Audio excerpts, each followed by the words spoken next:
media. Dito tayo sa social media. Dahil dito, hindi mo kayang pigilan dito. Real time. Lahat tayo pwede maging media. I-upload mo lang naman yan eh. Sabay-sabay, simultaneous. Ito yung malaking kabalintunaan na ginagawa ng pamahalaan. Pinipigil nila ang ating mga rallies dahil ayaw nga nila malaman ng sambayan ng Pilipino ang katotohanan. Balikan natin itong issue sa South China Sea. Pag kayo'y nagbabasa ng pahayagan o nakikinig doon sa media na influence by the Americans, parang mamayang gabi ay magsisimula na ang digmaan kung hindi pa man nagsisimula. Because they're pushing the agenda of the United States. Hindi interes ng Pilipino makipagdigma. Unang-una, hindi pa tayo nakakabangon sa bangungot na dulot ng World War II 80 years ago. Mahirap pa rin tayo. Correct. Mahirap pa rin ang Pilipino. Yung nagsasabing mahirap sila noon, hanggang ngayon mahirap sila. Hindi nag-improve ang kanilang kabuhayan considering that yung World War II happened 80 years ago. And here we are today, 2024. Nag-uusap na naman tayo ng digmaan kalaban ang higante, ang superpower at nuclear arm, China. Meron ba tayong away sa China? Meron tayong hindi pagkakaunawaan pagdating sa iba't ibang claims dyan sa South China Sea. Pero mas maraming claim ang Vietnam kaysa sa Pilipinas. Ang Vietnam, Ang Pilipinas, I think we only have 9. Ang Vietnam, I think they have more than 20. Bakit hindi nakikipag-away ang Vietnam sa China? Kaya nga. Ang Japan may claim. Ang Malaysia may claim. Pero walang nagtutulak ng digmaan sa mga ito. Bakit? Sapagkat yung mga leaders ng bansang nabanggit na merong claim din dyan sa South China Sea, malinaw sa kanila na ang kanilang foreign policy ay nakasentro doon sa kanilang tinatawag na national interest. Ang Pilipinas ngayon, isinusulong ang foreign policy hindi national interest ng Pilipino, kundi ang national interest ng bansang Amerikano. Yun. Wala tayong diferensya supposedly with the Americans. Mahal natin yan. Nakipagdigma sa atin yan World War II. Nakipaglaban shoulder to shoulder. Dumanak ang dugo. Magkakasabay, Amerikano at Pilipino. Lumaban yan. At salamat sa kanilang tulong. Pero hindi ibig sabihin at hindi dapat mga hulugan na sunod-sunuran ang Pilipino sa Amerikano. Yan. Magagaling po Uto-uto tayo si Marcos. mga Pilipino. Kaya kahit na 80 years ago na yung World War II, kahit paano, we're still afloat somehow. Pero hindi bumubuti ang buhay. Ang bumubuti lang ang buhay ay yung mga politikong kupit sa kaban ng taong bayan. Exactly. Mga magnanakaw. Itong nangyayari sa South China Sea, hindi natin kayang makipagdigma. Hindi natin kakayanin. At hindi dahil meron akong defeatist attitude. Hindi. That is reality. I'm just being realistic. Correct. Hindi natin linyada yung gera. Makipag-usap tayo na sa payagan, meron daw tayong sundalo na naagrabyado at naputulan ng daliri. Talaga namang dapat kundinahin kung anuman ang ginawa ng tropa ng China, whether that is the China militia or the Chinese Coast Guard. Kung ano man yan, hindi dapat yung ginawa sapagkat minasaktan ng Pilipino. Kaya lang kung titingnan natin mabuti, ano ba story ng China Sea, ng South China Sea na yan? Bakit ba nawala sa atin yung Scarborough Shoal? Ito yung isang inconvenient truth na itinatago sa ating Amerikano. Nawala sa atin yung Scarborough Shoal nung panahon ni Noynoy Aquino. Yes. Nung Panahon nagpadala ni siya ng Panot. gray ship o yung tinatawag nating Navy ship. Yan, kahit yung pinagbibida nila na desisyon ng tribunal, sinabi na yung lugar na yan ay traditional fishing grounds. na mga claimants. Sama na Taiwan, sama na Vietnam, Malaysia, Pilipinas, China. Traditional fishing ground. Meaning, panahon pa ni Mahoma, nangingisda na yung mga bansang yan dyan.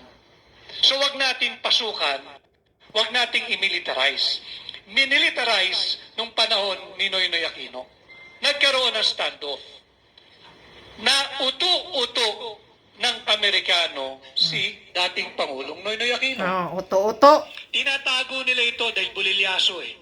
Ang payo sa kanila ng White House, sabayang pag-atras ng mga gray ship, ng Navy ship. Na ang katotohanan, hindi pa inaaprubahan ng Beijing, ng China. So inuto-uto yung ating gobyerno na nagpauto naman. Ngayon din, nagpauto din si Marcos. Magkaparehas ng Hindi utak. naumalis yung China. May saltik.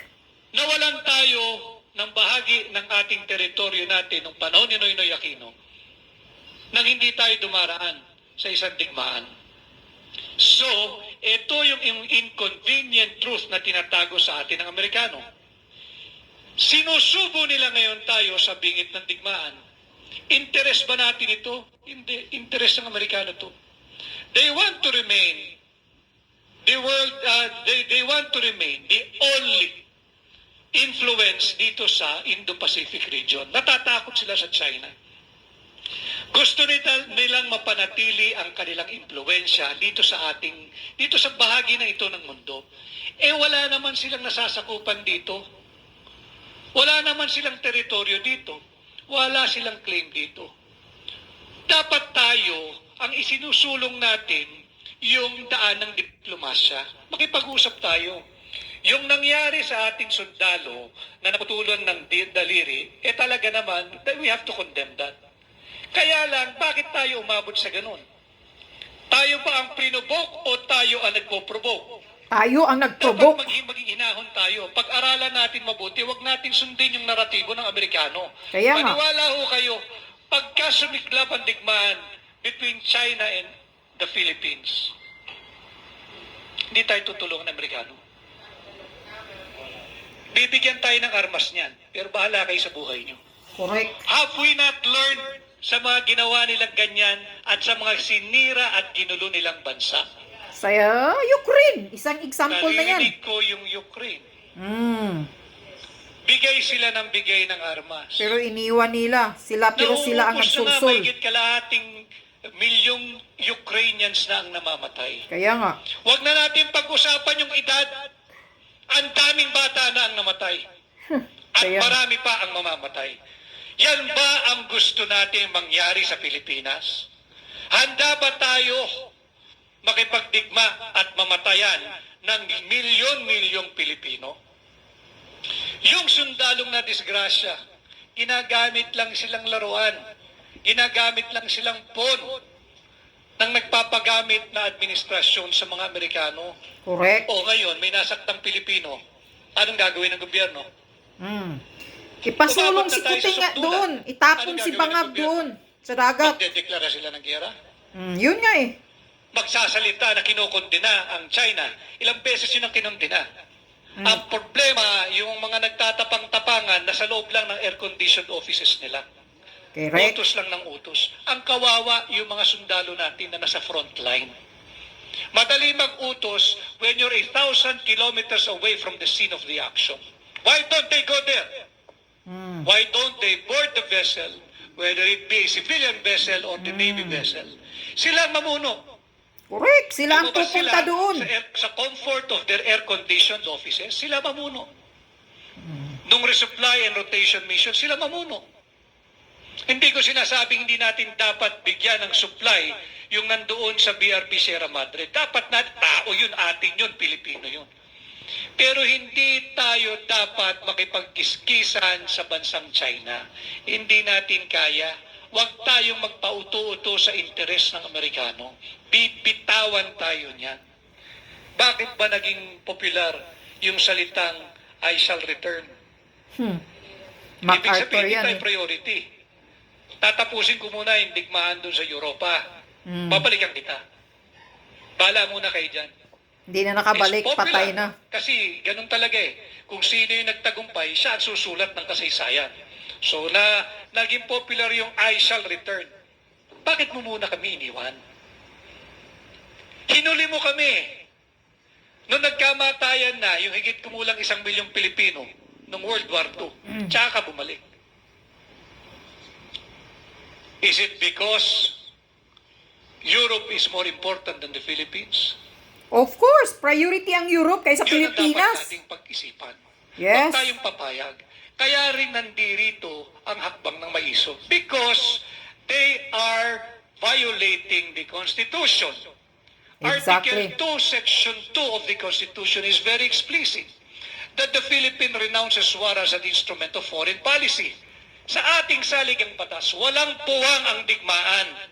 And yet, yan ang itinutulak ng ating pamahalaan. Kaya Is nga.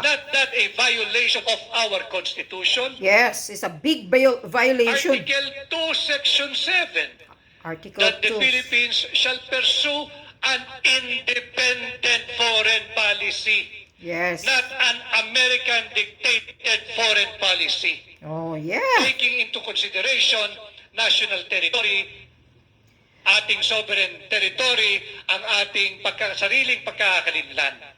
Malinaw ho sa saligang batas yan. Kaninong interes na ba ang isinusulong ng gobyerno? Interes pa ba yan ng Pilipino o ng ating mga kaibigan at alyado, our oldest treaty ally, ang Estados Unidos? I have my siblings in America. May mga kapatid ho ako ron. And America has been very good to them. Walang debate ron. I've been to New York. At doon, malaya tayong nakapagpahayag noong Independence Day celebration kasama ang ating mga kababayan. Subalit, ibang usapan na. Pagsisirain mo na yung bansa natin, pagsisirain mo na yung Pilipinas, pagdadalin mo na yung Pilipinas sa digmaan. Maraming mamamatay. Kasalanan Hindi ni tayo Bangag yan. Ngayon, Nagpahawak yung sa liig. ayaw pakinggan yung ating panawagan na no to war. Bakit hindi sila mauna? At sila yung nandoon sa frontline. Kaya nga. Kesa yung mga kaawa-awa nating sundalo ang nagagamit, baka mamatay pa yan, ang napuputulan ng daliri. Of course, iba rin naman ang disiplina ng sundalo. Susunod lang yan, bawal magsalita yan, bawal magreklamo.